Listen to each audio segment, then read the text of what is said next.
But when it comes to building wealth, there's 5 steps I really want to take you through quickly on how to build it. Number 1 is this: this is how it's worked for me, and I just, after interviewing so many people, it's a common same story over and over again. Your environment is key. It's interesting, they say the older you get, when you guys get older and kind of get, with kids and stuff like that, when you have kids, they say, when you're an adult, your income is an average of your 5 closest friends' income. Right? So you take your 5 closest friends, you average their income, that tends to be what that person's income is.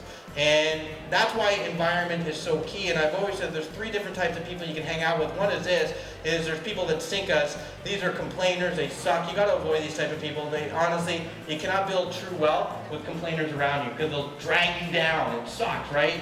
The second is, has anybody ever watched Family Guy? Buzz Killington, my favorite guy on Family Guy. I love that guy because he kills everybody's buzz. You gotta avoid those people, right? The next is this: there's people that float us. These are your friends. Just to be clear, you will never learn anything from your friends, but you can never forget your friends because they're your friends and you love your friends. The level when it comes to building wealth, and those are people that rocket us. I find a lot of people don't like to hang around with people doing more than them because it doesn't make them feel well or feel good, because it makes you feel a little inferior. That's where all the growth is, right? The next is this: when it comes to building wealth, is punctuality. I live by this. They say, if you're early, you're on time. If you're on time, you're late. If you're late, you're forgotten. I don't know if anybody's ever dealt with anybody who's really good at what they do, but they're always late, man. Like, always late. Like, dude, I love you, but you're always late. I gotta go somewhere else. If you're always late, people will stop dealing with you. When they stop dealing with you, they stop paying you. When they stop paying you, you have no money to save and invest. Being early is a great trait for wealthy people. Not rich people. I'm using the word wealthy because it's not about becoming rich. The next is this step number 3, self-informal education.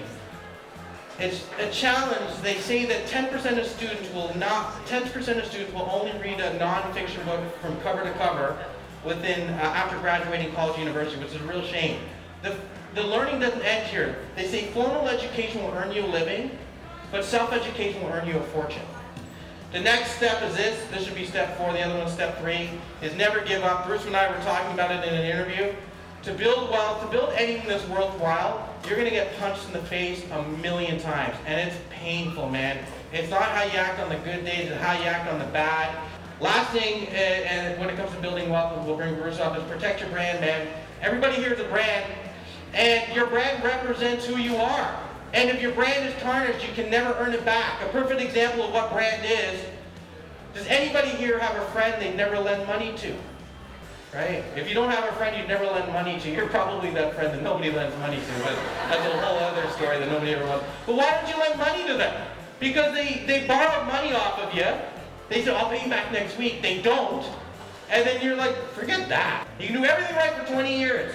You do one thing wrong, you can't build it, you can't get it back. You just can't. It's like that friend that never, that you borrowed, or they borrowed money from you, didn't pay you back. There's nothing they can say that will ever change your mind about them.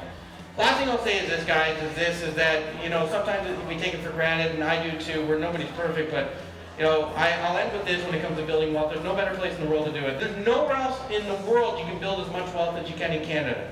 This is it.